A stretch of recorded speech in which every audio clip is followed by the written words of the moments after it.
isso na comissão científica da atividade da mostra. Nós recebemos mais ou menos, acho que uns 240 trabalhos, 170 vieram para a apresentação de hoje. Recebemos trabalhos de várias universidades, de várias cidades e com uma grande diversidade de finalidades. Nós recebemos professores da rede municipal, estadual, particular, que se proporam, né, a trazer o seu trabalho pedagógico de uma forma científica, trazendo experiências pedagógicas, anunciadas nos resumos, as nossas normas científicas, aos alunos de iniciação científica, aos alunos de mestrado, doutorado, professores, pesquisadores. Acho que hoje o nosso dia foi de uma grande diversidade de olhares, né, de atividades. Então, agradecer os professores da comissão científica, agradecer essa credibilidade em enviar o trabalho para a nossa amostra de pesquisa. Nós vamos publicar nos anais do Congresso, provavelmente daqui a um mês a gente já anuncia a publicação dos resumos. Todos os professores palestrantes, pelo carinho, pelo respeito, né, ao nosso convite em estar aqui, né. Então, pensando hoje o professor Mazeu, a professora Marilda, os nossos últimos palestrantes, mas que eles representem todos os professores que passaram aqui essa semana, todas as discussões que a gente tentou se propor. Então, a gente trabalhou a dimensão de sucesso e fracasso escolar e a gente tentou trazer todo um enunciado de temáticas, desde a discussão do próprio sucesso e fracasso escolar, a questão da inclusão e exclusão, o debate das políticas educacionais, a questão da pesquisa em educação. Nos minicursos a gente trabalhou dificuldades de aprendizagem, ludicidade, educação musical, relação teoria e prática, gênero e sexualidade. Ou seja, a gente tentou trazer uma diversidade de temáticas para realmente pensar que a educação, né, precisa dar conta dessa valorização do professor desde a formação inicial e muito mais a gente investir em formação continuada. Então, a realmente agradecer todo esse coletivo. E aí, quando a gente olha para o PET Pedagogia, eu realmente gostaria de agradecer todo o grupo pelo envolvimento, pela construção, pela amizade, pelas parcerias que foram se feitas. E de uma maneira assim, só simbólica, eu queria, diante de todo esse trabalho, né, que começou lá no início do ano, e eu falei na abertura, né, que a gente decidiu unir 2 eventos em um. Um dia de paralisação que estava acontecendo aqui na faculdade, a gente não cancelou a nossa reunião, mas aí a gente começou a debater. Se a gente for fazer um evento, qual a temática, e aí veio todo, né, efervesceu todas essas temáticas tão emergenciais para a educação. E nós pensamos, né, numa reunião que foi lá na beira da pista, que a gente nem entrou na faculdade, a gente sentou no chão numa roda, lá no gramado, lá fora, e a gente, né, realmente fomentou essa ideia do congresso que hoje, né, vai estar sendo finalizado. Então, de uma maneira simbólica, eu queria entregar o certificado de organização para cada integrante do PET Pedagogia. Então, Ana Carolina.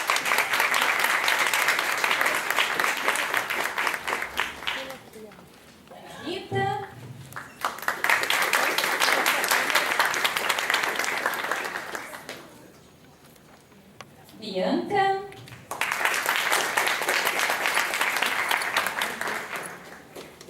Bruna,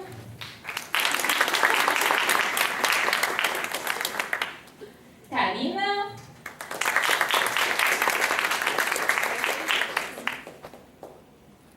Carla,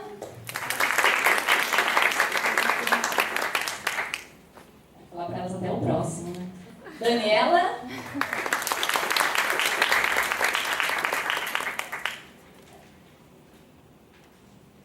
Fabiana,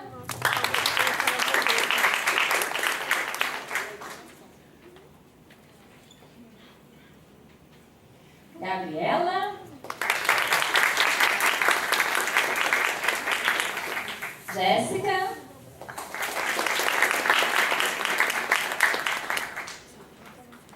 Letícia,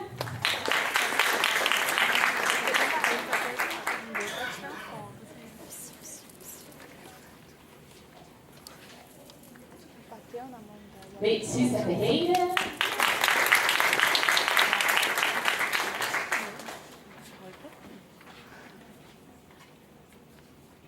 Lia,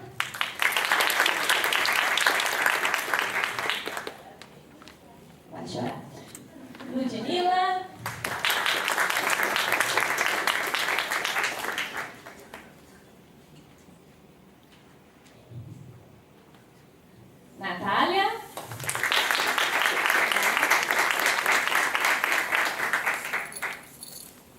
e Nathalie.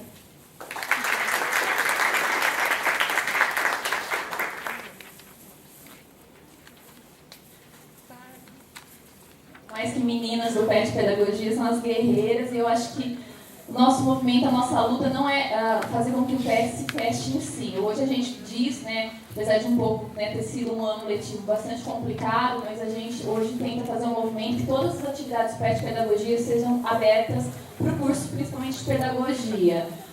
Então é uma luta que a gente pensa em fortalecer para o ano que vem todas as atividades do PET, com exceção da reunião administrativa, porque aí a gente tem que organizar essas demandas, mas que todas as atividades sejam abertas, né, aos alunos, tá? Obrigada, pessoal.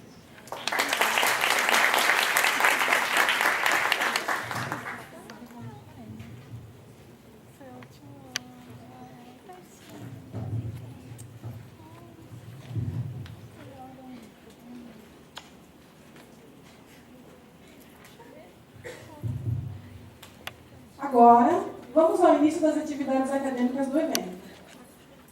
O PET Pedagogia agradece imensamente a presença de todos e deseja uma ótima noite. Hoje, iremos apreciar a mesa redonda, contribuições das pesquisas para a educação escolar, a perspectiva dos estudos qualitativos. Chamamos à mesa, expressando nossos agradecimentos, a professora doutora Marilda da Silva, da Unesp FC Lar.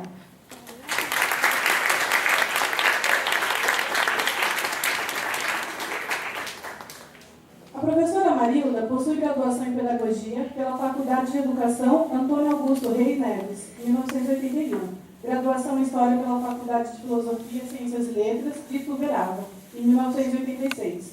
Mestrado em Filosofia e História da Educação pela Pontifícia Universidade Católica de São Paulo, em 94. Doutorado em Educação pela Universidade de São Paulo, em 99. Pós-doutorado em Estudos Comparados em Educação pela Universidade de Lisboa, 2001 a 2002, e pós-doutorado em História da Educação Espanhola, Faculdade de Educação, Universidade de Salamanca. É livre docente desde 2006, pela Universidade Estadual Paulista Júlio de Mesquita Filho, campus de Araraquara, onde trabalha desde 1989, junto ao Departamento de Didática. Credenciada no Programa de Pós-Graduação em Educação do Instituto de Biociências do Rio Claro, Unesp. Orienta iniciação científica, mestrado e doutorado. Tem experiência na área de educação, atuando principalmente nos seguintes temas: formação de professores, didática, formação de professores, ensino e aprendizagem em sala de aula e violência da escola, autobiografia e trabalho docente. Chamamos à mesa, expressando nossos agradecimentos, o professor doutor Francisco José Carvalho Mazeu, da Unesp FC.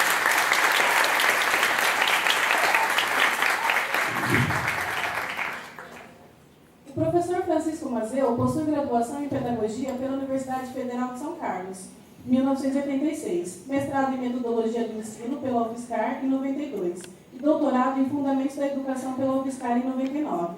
Atualmente é professor assistente e doutor no Departamento de Didática da FCL Unesp, campus de Araraquara, e pesquisador da rede Unitrabalho. Coordena o Programa de Educação de Jovens e Adultos, o PEJA, na Faculdade da Unesp de Araraquara. Tem experiência na área de educação de jovens e adultos, com ênfase na relação entre trabalho e educação, atuando principalmente nos seguintes temas: alfabetização de jovens e adultos, alfabetização de crianças, formação de professores para a série inicial e ensino fundamental e educação para a economia solidária.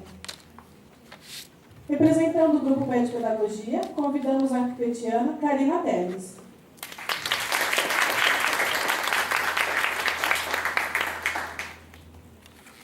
A professora Marilda irá organizar os trabalhos na mesa.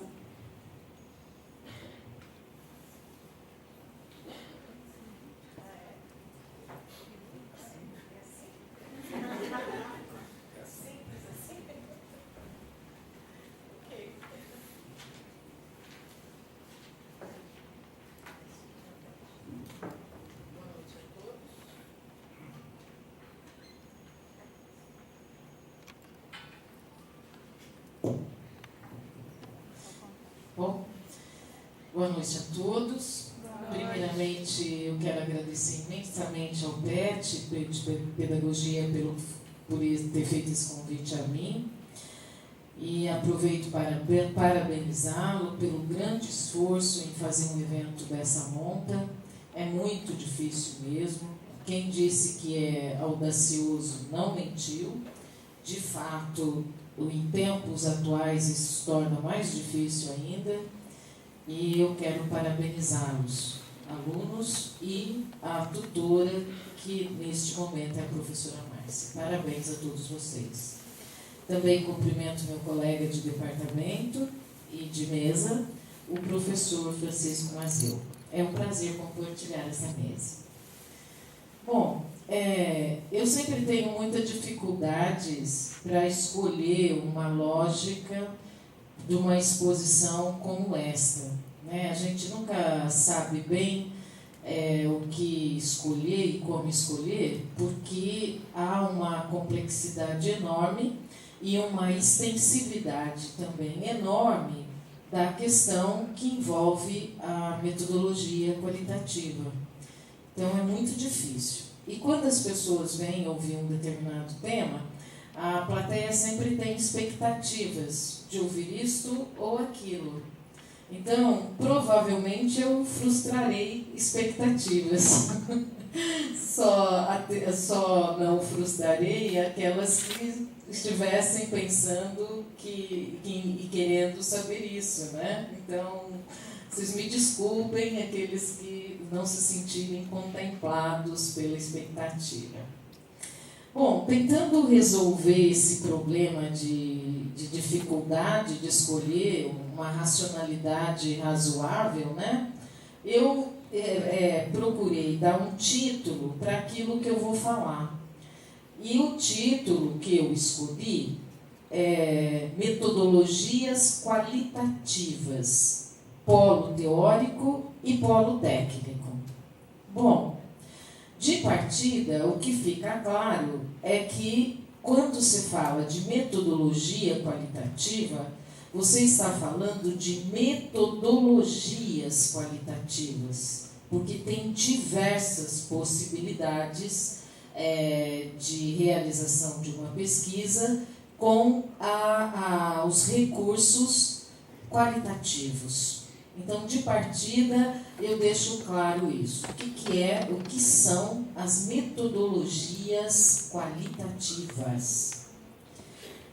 Nesse sentido, o que a gente já deve colocar quando a gente fala abordagem qualitativa, nós estamos falando um tipo das metodologias qualitativas. Apenas um tipo. Bom, e quando se diz abordagem qualitativa, na literatura americana, francesa e inglesa, você encontra diferentes denominações. Você encontra a abordagem compreensiva, para definir abordagem qualitativa. Você encontra a abordagem interpretativa, que também se refere à metodologia qualitativa. E você encontra abordagem qualitativa também. Então, não tem uma única denominação e não é tratado por todos os pesquisadores do mesmo modo, nem mesmo em diferentes países, né? Os ingleses costumam chamar mais de compreensiva. Os americanos intercalam entre interpretativa e qualitativa, tá? A instauração da metodologia qualitativa, ela remonta aos trabalhos da Escola de Chicago dos anos 20 e 30 do século passado, especialmente com o trabalho de Margaret Mead e seus alunos. Contudo, Margaret Mead, ela no final do século XIX, ela entra em contato com essa metodologia já. Mas a efetivação dessa metodologia acontece na Escola de Chicago, na Escola de Sociologia. Outra contribuição significativa para essa evolução histórica das metodologias qualitativas vem de Bronislaw Malinowski. E também o Malinowski, ele, quando aluno da universidade, ele já começou a trabalhar com pesquisa qualitativa. Isso é uma coisa bastante interessante. Ele, muito jovem, já fez isso. E tem também um professor que teve uma contribuição super importante na Escola de Chicago, que é o Robert Park. Ele também trabalhou por mais de 30 anos na Escola de Chicago com essas metodologias. Houve outras contribuições também, como nesta evolução histórica. Como aconteceu com os intelectuais alemães, que passam já no século XIX a se interessarem pela vida de grupos humanos explorados ou sem voz ativa, tendo em vista entender a vida desses sujeitos e não somente os fatos que dela derivavam no âmbito dos respectivos grupos. Esses intelectuais, eles partiam do seguinte princípio: as práticas e os modos de ver dos sujeitos só adquirem sentido através do seu papel, isto é, da sua função na estrutura social do grupo ao qual pertence. Isto você vai entender ao longo da exposição que é já uma tendência, né, do abandono ao positivismo propriamente dito. E ainda, uma outra contribuição bastante significativa que é do início do século XX, veio das crônicas de viagem, né? Que, sobretudo, os intelectuais europeus as produziram. E por que veio uma influência forte das crônicas de viagem? Porque nesses textos, nessas crônicas, haviam a descrição e a pormenorização da vida cotidiana. As pesquisas qualitativas, elas objetivam descrever em profundidade a vida cotidiana, individual das pessoas e não dos grupos inteiros, primeiro das pessoas. Bom, nesse sentido, ela faz uma oposição ao positivismo. O foco volta-se para a procura da variabilidade dentro da aparência homogênea. O que faz a pesquisa qualitativa?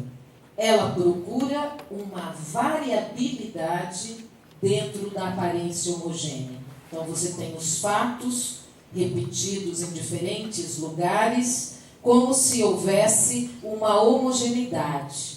E como ela ouve os sujeitos que constituem os fatos, é que ela procura, por meio desses sujeitos, encontrar uma variabilidade na aparência homogênea de todas as instituições, de todos os grupos, de todas as situações.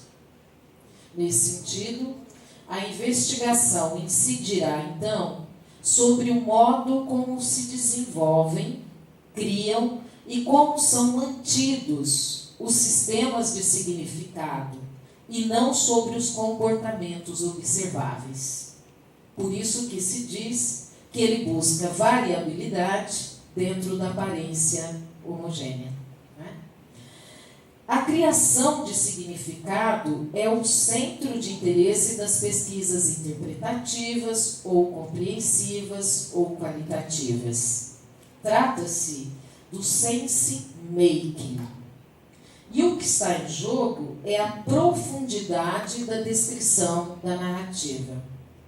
É nessa medida que tais metodologias se opõem ao positivismo, que exclui de forma sistemática qualquer recurso dos significados dados pelo ator às suas próprias ações.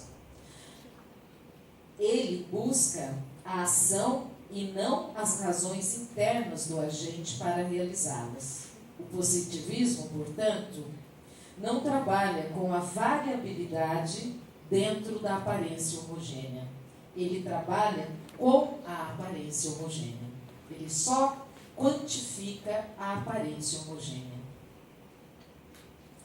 A contraposição do paradigma interpretativo ao positivismo é que o positivismo recomenda estrita objetividade e igualdade, igualmente neutralidade, o que é uma impossibilidade metodológica e uma ilusão ontológica para o paradigma interpretativo. O objeto social não é uma realidade exterior, é uma construção subjetivamente vivida. É o indivíduo e não o conceito, que constitui a origem das concepções válidas sobre o social. É simples saber, por exemplo, por que se trata do sense-making. Basta olhar para as características dos campos de origem das metodologias qualitativas. Quais campos de conhecimento, ou em quais campos de conhecimento, que as metodologias qualitativas se proliferaram de início? A filosofia, a antropologia, a sociologia e a psicologia. E você pode observar que esses campos, os tipos de pesquisas metodológicas que cabe a cada um desses campos: interacionismo simbólico, fenomenologia, etnografia, etnometodologia, estudo de caso e abordagem qualitativa. Então, as metodologias qualitativas se iniciam em fins do século XIX e derivam de campos distintos do campo educacional. E isto me parece ser crucial para a aplicação de tais metodologias na pesquisa educacional, ainda que o foco seja para a abordagem qualitativa. As metodologias aplicadas à educação, elas têm, na década de 70 do século XX, portanto do século passado, nos Estados Unidos, que se inicia, que tem o maior marco da metodologia qualitativa, né? E essa metodologia qualitativa, ela entra pela porta da fenomenologia, que é um campo de conhecimento ligado à filosofia. Então, percebe como as dificuldades para ser aplicadas da educação vai sendo evidenciadas paulatinamente, né? Nesse sentido, e o Brasil a importou nessas condições e foi, ao longo do tempo, tentando aplicar a abordagem qualitativa na produção de pesquisas educacionais e continua até hoje tentando. Eu também. Ora com mais sucesso, ora com nenhum sucesso. Nesse sentido, vale a pena se lembrar da belíssima crítica que Azanha, no texto Uma Ideia de Pesquisa Educacional, fez às pesquisas qualitativas realizadas no Brasil no final da década de 70, na década de 80 e nos meados da década de 90. Nela, apesar de muito ácida, o que o autor reclama é que se faz qualquer outra coisa, mas não a pesquisa qualitativa, e afirma que o problema metodológico é grave. E é grave porque, além da incipiência metodológica, há outro problema. As pesquisas do cotidiano não descreviam, segundo ele, Azanha, a malha de significado que a vida cotidiana gesta e na qual é gestada. Azanha insinuou sistematicamente que os pesquisadores pensavam os dados que lhes interessavam, porque estavam dentro de um sistema analítico social que justamente defendiam naquele momento. Vale ressaltar que a Zanha não tinha nada contra o sistema analítico empregado. O que criticava era a fragilidade metodológica das pesquisas qualitativas, que impedia que a interpretação pudesse ter validade segura. E para ele, isso ocorria porque faltava fundamentação teórica própria da metodologia qualitativa. Nessa medida, perdia-se a especificidade do contexto educacional do objeto, qualquer que fosse ele. Então, o primeiro problema que se coloca para a educação, a meu juízo, é do âmbito do polo teórico, das metodologias qualitativas, especialmente no que se refere à importação metodológica de outros campos disciplinares, que têm práticas e visam algo que não a educação escolarizada. Outra coisa relacionada a essa é o fato de que cada campo de origem de tais metodologias tem unidades de sentido e ou categorias próprias, e exatamente por isso tem uma linguagem própria também.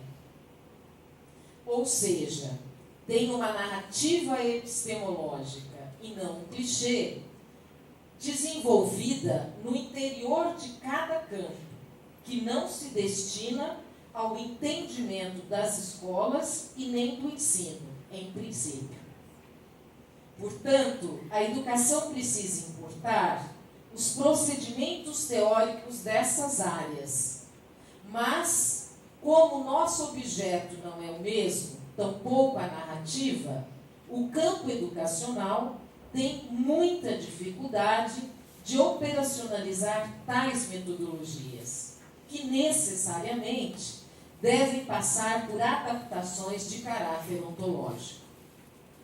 O aprofundamento nas dificuldades de se aplicar metodologias qualitativas na produção do campo educacional brasileiro, e que também diz respeito ao polo teórico, a que estou me referindo em primeira mão, é o fato de qualquer tipo de metodologia qualitativa ter como objetivo apreender construtos, representações, signos, códigos, simbolismos.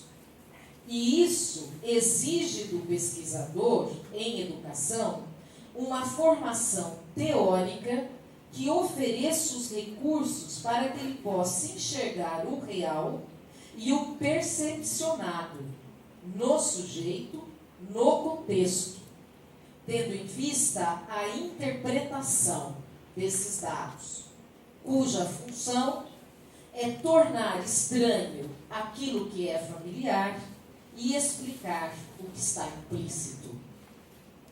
Essa condição impõe que o pesquisador em educação conheça e domine os saberes disponíveis no campo educacional, tendo em vista a objetividade de seu objeto, e ainda conheça e domine os recursos teóricos, os quais possuem os expedientes próprios para a apreensão de significados que os sujeitos constroem na vida cotidiana. Tais saberes do polo teórico é que indicarão o polo técnico mais adequado ao objeto que se propõe construir, incluindo, na mesma importância, a interpretação dos dados coletados. Apreender os significados e interpretá-los exige procedimentos teóricos inundados do saber teórico que antes o indicaram.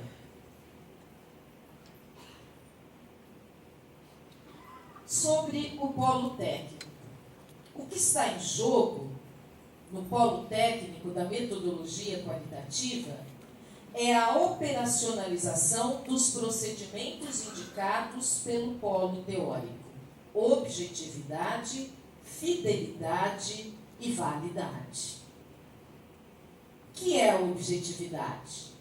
Aqui reside um grande problema, pois muitas vezes o pesquisador entende que a pesquisa qualitativa não tem objetividade. A objetividade está na definição do problema, das questões ou da hipótese. Nem a interpretação está fora de uma aura objetiva. E na definição de critérios para a escolha dos procedimentos para a coleta e a interpretação, de acordo com o objetivo da pesquisa, que deve estar diretamente relacionado às características reais e percepcionadas do objeto que se propõe a construir. O que é a fidelidade? Persistência de um procedimento de medida, tendo em vista, por meio da interpretação, alcançar cientificidade na narrativa sobre o objeto. Esse procedimento de medida, ele deve ter caráter quantitativo, por incrível que pareça. O procedimento quantitativo da pesquisa qualitativa aparece na interpretação dos dados. Isto não é positivismo. Até porque, e de acordo com a bibliografia consultada, a pesquisa qualitativa não é um anátema ou uma maldição. E a pesquisa qualitativa também não pode ser uma ilusão. Elas se complementam. Você aplica critérios qualitativos na pesquisa quantitativa e aplica critérios quantitativos na pesquisa qualitativa, tendo em vista as variáveis que fazem parte de uma e de outra, com vistas a alcançar a validade desejável. O que é a validade? É o procedimento de coleta que permite ou não a validade da pesquisa, pois é ele que gera os dados que se busca por meio da objetividade da pesquisa. Apenas para não deixar de dizer, temos procedimentos como observação participante, observação sistemática, entrevista, produção e análise de vídeo, som, imagens e muitos outros que o próprio pesquisador pode angariar e, com a sua criatividade, construir. Vale dizer que a pesquisa qualitativa corre muito menos risco do que a pesquisa quantitativa, propriamente dita, no quesito validade ao construir um objeto. Pois na abordagem interpretativa, o pesquisador pode lançar mão de diferentes tipos de dados, que são os elementos de triangulação, que nada mais é do que o procedimento de comparação analítica entre as fontes, claro, à luz do que se procura objetivamente. E quando se trata de questionários, de surveys, no caso de pesquisas quantitativas, quando você faz uma pergunta fechada a um sujeito, é o sujeito que dá o critério que vai se dizer o quê. E quando você trabalha com a pergunta aberta, é o pesquisador que interpreta. Então, o pesquisador, a quantitativa, tem muito mais problemas de validade do que propriamente a qualitativa. Claro que depende da interpretação que se faz dos dados. No que diz respeito ao polo teórico e polo técnico das metodologias qualitativas, afirma-se que, do polo teórico para o polo técnico, a relação estabelece-se por meio de uma fase de operacionalização das questões, das hipóteses e das variáveis em estudo. E a passagem do polo técnico ao teórico efetua-se por meio da interpretação dos dados. Contudo, a meu juízo, a hegemonia é do polo teórico, que é responsável pela unidade polo teórico e polo técnico. A propósito da interpretação, o que está em jogo é a operacionalização teórica com os dados, que, pelo dito, já serviu à coleta de dados. E, por fim, a ferramenta técnica da interpretação é a escrita.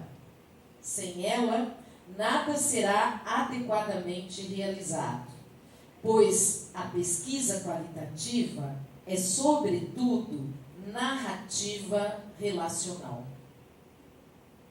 E, nesse sentido, é por isso que, quando o pesquisador qualitativo, um bom expediente para ele é ler crônicas, para aprender a descrever o ambiente. Eu sempre digo que o melhor teórico da etnografia é o Gabriel Garcia Marques. Por quê? Porque ele tem uma capacidade enorme de descrever artefatos simbólicos. Quase todos os autores têm. Como tem também o Guimarães Rosa, por exemplo. Fartamente. Bom, é isso que eu tinha para dizer neste momento. E é claro que apenas arranhei o escopo das metodologias qualitativas, mas foi o que pareceu possível para este momento, porque eu não pude atentar a muitas particularidades. Primeiro, que o tempo não permitia. Então, eu fiz uma opção por uma exposição mais genérica. Muito obrigada por terem me ouvido.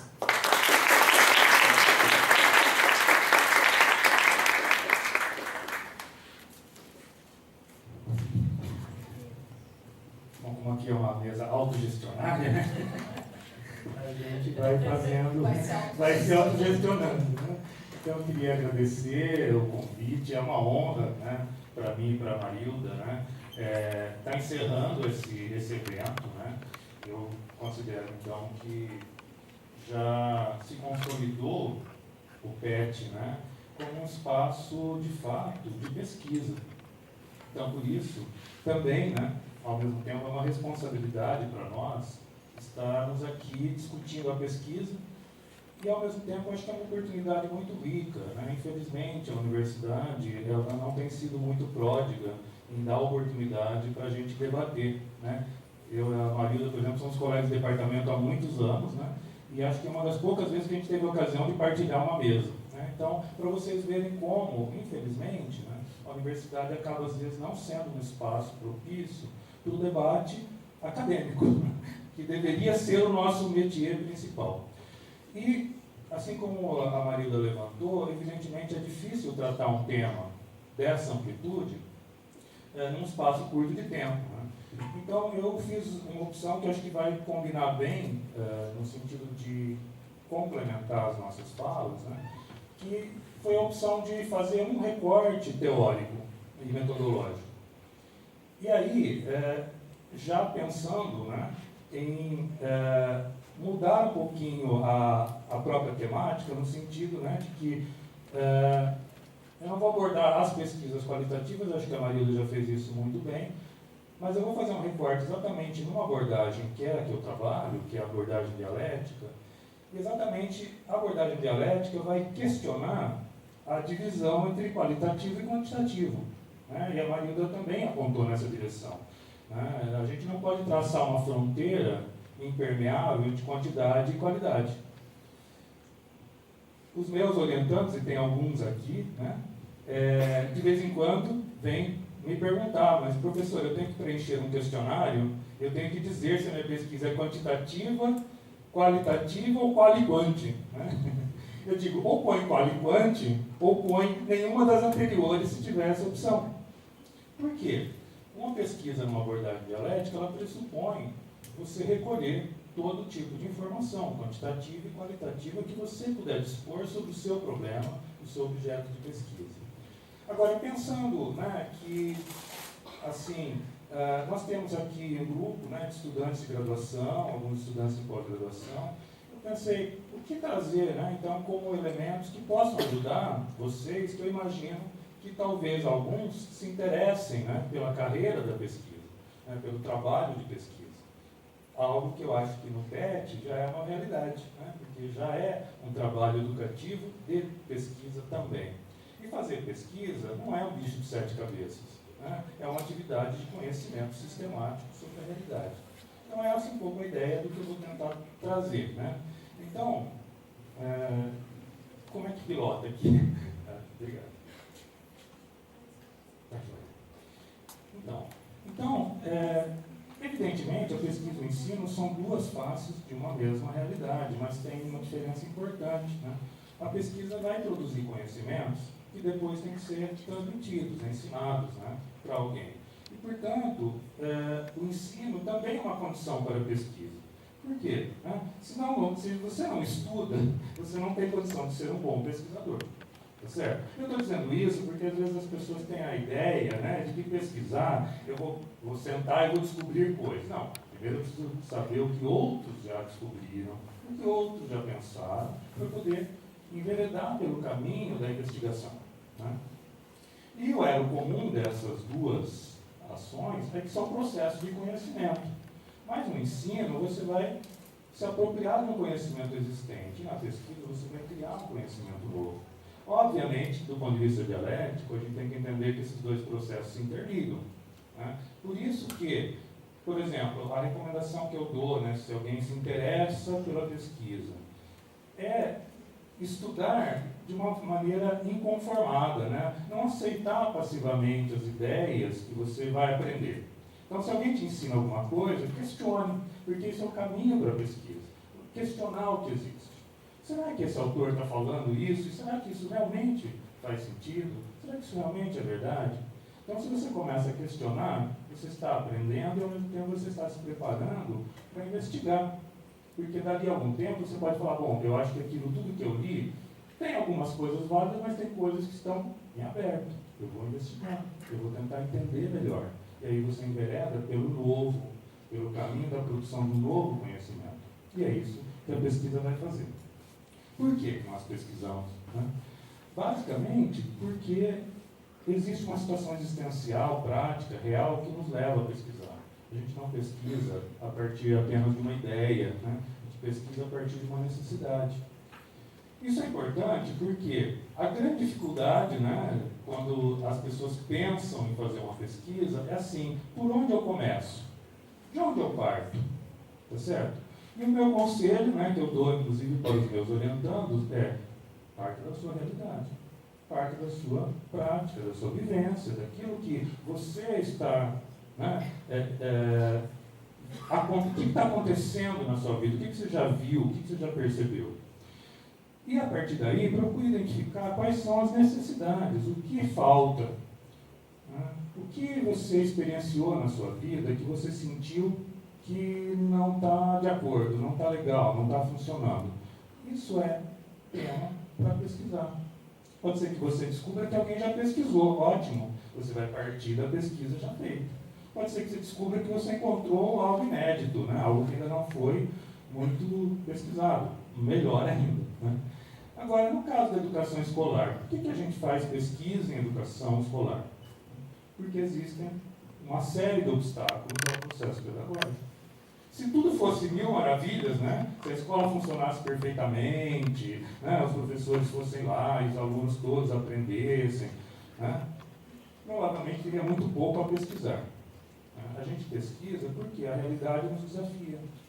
A realidade, em todos os níveis de ensino, evidencia problemas, evidencia dificuldades. As coisas não acontecem como esperado. Por que elas não acontecem como esperado? Nós precisamos entender. Nós precisamos pensar sobre isso. Então, por exemplo, há alunos que não aprendem, há alunos que desistem, enfim, quem está na escola, e vocês todos aqui estão numa escola que é a universidade, ou passaram anos na escola, se defrontaram com dezenas de problemas, muitas dificuldades, muitas coisas interessantes, e é isso que eu acho que é o material inicial para você pensar o processo de pesquisa. Na verdade, Marx fala uma frase que eu acho interessante, o começo de uma pesquisa é um começo casual. Casual por quê?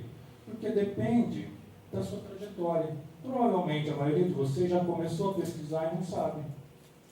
Sabiam disso? Talvez, muito provavelmente, todos aqui são de alguma forma pesquisadores, mas ainda não se deram conta disso. Não fizeram da pesquisa um trabalho sistemático. Mas todos vocês já pensaram, puxa, por que será que as coisas acontecem dessa forma?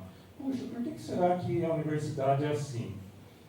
Isso é o embrião da pesquisa. Tá certo?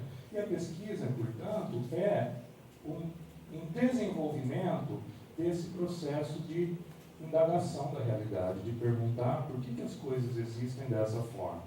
E por isso, a gente não precisa inventar um problema de pesquisa, tá certo? Muitas vezes o problema já está no nosso nariz, às vezes a gente não vê. Então, o problema é o ponto de partida da pesquisa. E quem me conhece como orientador sabe, o tanto que eu insisto, às vezes de uma maneira muito até chata, para os meus orientandos, com a definição do problema. Porque se o problema de pesquisa não está claro, a pesquisa não tem como ser uma pesquisa organizada. Como é que você vai chegar a uma análise de um problema que você não sabe exatamente qual é? Então, o ponto central, que eu tenho insistido muito e que eu aconselho, por exemplo, para quem se interessa em fazer pesquisa é: pense no problema. Qual é o seu problema? O problema é o ponto de partida e, a meu ver, o ponto de chegada da pesquisa. Porque é de onde você vai partir, é de onde você vai chegar. Chegar em que sentido? A sua pesquisa precisa, de alguma forma, responder ao seu problema. Se você faz uma pesquisa e, ao final, você constata que, de certa forma, aquele problema não era um problema, tudo bem, você terá que fazer outras pesquisas. Mas você partiu de alguma coisa, você chegou a alguma coisa. E o problema, portanto, a meu ver, é o primeiro desafio de um pesquisador. Definir o problema, delimitar o problema. Por quê? Porque, na vida real, os problemas aparecem todos misturados, aparecem tudo junto. E você tem, então, que achar os limites de um determinado problema para você poder investigar, para você poder pesquisar. E essa é uma tarefa muito difícil de fazer. O que ajuda a gente a achar o problema? Pensar que o problema é uma necessidade que precisa ser superada. Ou seja, existe algo no problema que é um obstáculo, alguma coisa que precisa ser ultrapassada, precisa ser superada. Existe algo impedindo o desenvolvimento das pessoas. E isso é o elemento central do problema. Por isso que uma das orientações que eu dou para os meus alunos é assim: pensa no que é que incomoda, o que está atrapalhando, qual é a dificuldade que está bloqueando o trabalho pedagógico de alguma maneira, e a partir daí você vai ter elementos para achar o problema. Do ponto de vista do pensamento dialético, o problema sempre tem uma natureza social e histórica, tá certo? Você pode achar que o problema é um problema seu, mas provavelmente ele é um problema de outros também. Então é preciso entender o problema como algo de natureza social, e ele tem duas faces, portanto, uma face objetiva e uma face subjetiva. Não vou desenvolver isso porque o nosso tempo não permite. Mas é só dizer que o problema de pesquisa, ele é um problema real, objetivo, existe para a sociedade, mas também é um problema que existe para você. E é importante que ele tenha um lado seu, ou seja, é importante que o problema de pesquisa também seja uma coisa que incomoda você, enquanto pessoa que tem uma trajetória. Porque a gente não é um pesquisador alheio ao nosso objeto. A gente é um pesquisador que pesquisa alguma coisa porque aquela coisa nos incomodou de alguma maneira. Então, isso é uma coisa fundamental. E eu estou dizendo isso porque, às vezes, os alunos vêm com problemas de pesquisa que eu falo, mas o que esse problema tem a ver com você? Esse problema te incomodou de alguma maneira? Se não tem nada a ver com você, por que você vai pesquisar isso?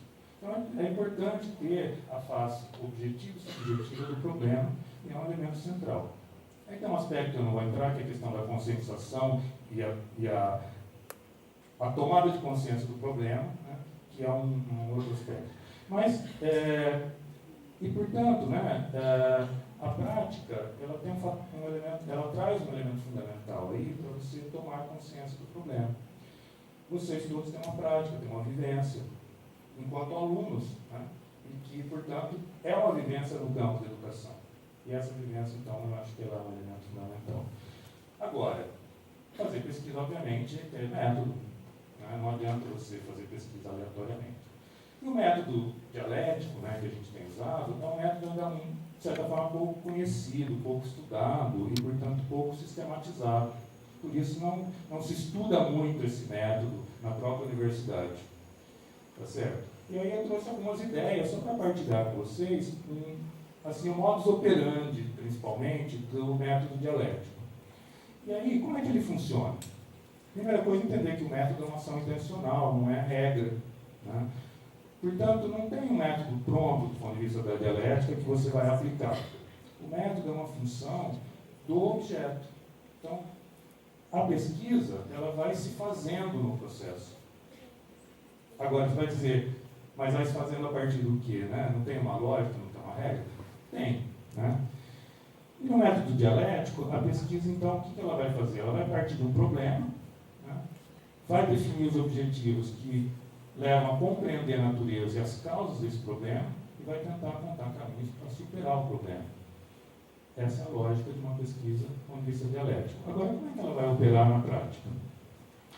Na prática, a gente trabalha na dialética com um conjunto de categorias.